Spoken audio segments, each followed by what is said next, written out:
Nicole is the lead processor at Uncovering Greatness, and what she helps you do, get out of your own way, because you're in your own way. So I help you find out what you want Ooh. and help you get it. Damn, by getting you out of the way of you. I realize why I've been in processing for so long, because I don't know what I want. And you would not be the only person that does not know what they want. Yes! That helps. So you know what's interesting? For a while now, probably like the past month, I've been hearing this a lot on radio and TV. I've just been seeing it a lot, even on social media. Overcome your past and your life will be great. And I was like, oh man, that's my problem. I'm not overcoming my past. That's why I'm not achieving anything, because And you know exactly how to do that, right? Yeah. How to Just overcome your past. the way I thought about it was like, you know, there's an obstacle, you Yeah. just step over it. That's the way Or I you think. just walk around it. Less energy. Good point, actually. That's it. Done with the podcast. There you go, guys. Walk around your problems, walk around your past, and you will be fixed. But I really wanted to have this conversation with you because I feel like that is such a flawed statement to make. And that's just my view. It's just like, that doesn't sound right. Well, it's the same with, you have the ability to choose your moods. You know, just change your mood.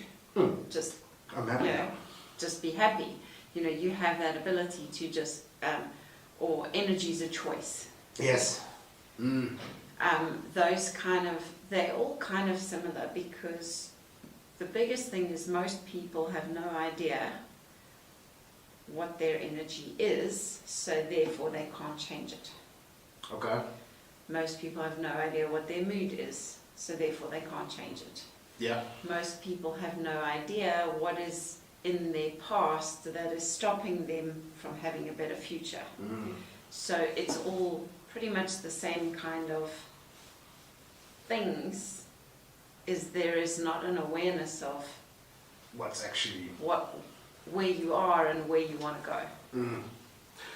And I think that's, and I keep hearing about it, like I said, and I've been now sitting and going, okay, well, it's not as though my past is just this one incident, right? It's a series of events that would have to be overcome. Well, so if you were to go worst case scenario, you take somebody that grew up in a very abusive home. Yeah. And, I don't know, dad comes home every night or every few nights and gets drunk and beats the crap out of you.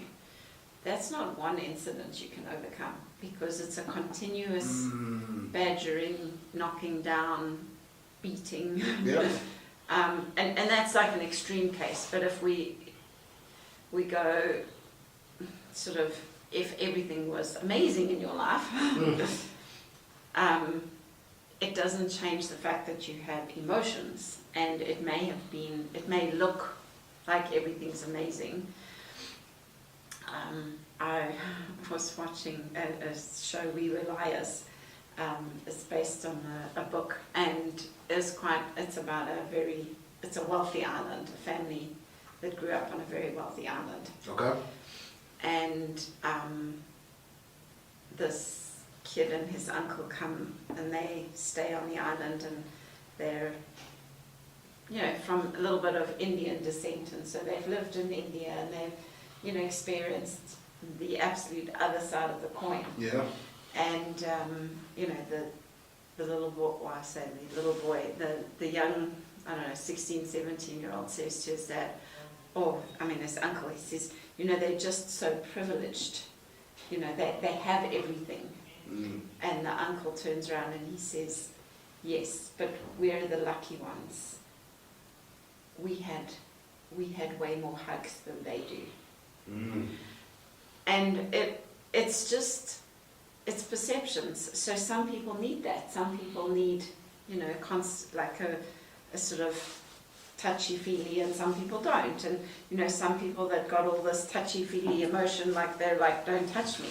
And it doesn't make your past any different. Yeah. I mean, because we all have things in our past that made us who we are. We all have things that we lacked. We all had things that we didn't like. And no matter what culture, what background, whether you were wealthy, whether you were poor, it doesn't matter. Everybody has got stuff in their life that created disappointments, upsets, frustrations, irritations, all those things. And I think that the challenging thing is most people have no idea what they are.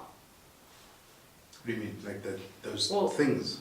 Yeah, so, you take a very privileged family that's had everything. They grew up on an island, they don't lack for any material things. Most of the time they don't know that they need affection. Okay. Or or physical touch, or they need to be shown that they're loved through, or they need to love themselves. They're not trying to buy for somebody else's affection through physical things. So I see what you're saying. So it's like and that's also an interesting one, because what I've been seeing a lot of as well is people being able to be with their kids, and because I think it was Father's Day and Mother's Day with these past few months, and it's like you're rich if you have that. If you have your kids, you're rich. If you have your mother, you're rich. And I was like, I guess, but like for somebody else. It's fascinating because, I have clients that society tells you must mourn if your parent dies. You should feel sad. Yeah. But if you grew up in that exact home that I spoke about in the beginning, with an abusive parent that beat the crap out of you, flippin' heck, what's wrong with celebrating that they died? That's a valid question. And I say that with all due respect, because everybody's different. But why should society tell you should mourn your parent? What's wrong with getting excited because now you don't have someone to beat the crap out of you and this is the problem with society, is it's generalized. You should feel sad, or your boyfriend broke up with you should feel sad. But you don't know what that was like. You weren't in that relationship. Yeah. So and this is the challenge, is that no, you may not be rich if your kids are alive or your parents are alive or what have you, because you don't know the circumstances. Yeah, you see, and that's because now I'm thinking about a show that I watch it with. There's a show called Snowfall, and there's two brothers grew up in the same house with their dad, and their mom left. The one has one recollection of the mother, the other has another recollection of the mother. The one is he's still there for his dad, and he's like, he was the one who never left, and the other one's like, no, he's an asshole, like, he treated us horribly. And I was like, that's interesting. They grew up in the exact same house, exact same circumstances, we may think, but it was probably different. Absolutely. So, I have stories of people, like, example, like the one client that I was working with, she'd say to me, she said, I always felt so guilty because my father would take me shopping and then we'd go for an ice cream and then he'd say, don't tell your sister. And now she has no idea if the father did that to the sister. Okay. Because what if he took the sister shopping and said, don't tell your sister. Did the same thing. They have no idea. Yeah, it's crazy. Play one off against the other. Yeah. And so we don't know where people are at, what experiences they've had. So we don't know what the effects are. And it's also one of the other challenges with families and things like that. Let's say you grew up in an abusive home. Your father beat the crap out of you. Okay. Now you go and you start your own family. Yeah. And now what are you going to do? Because you don't know what it's like to be in a loving, caring family.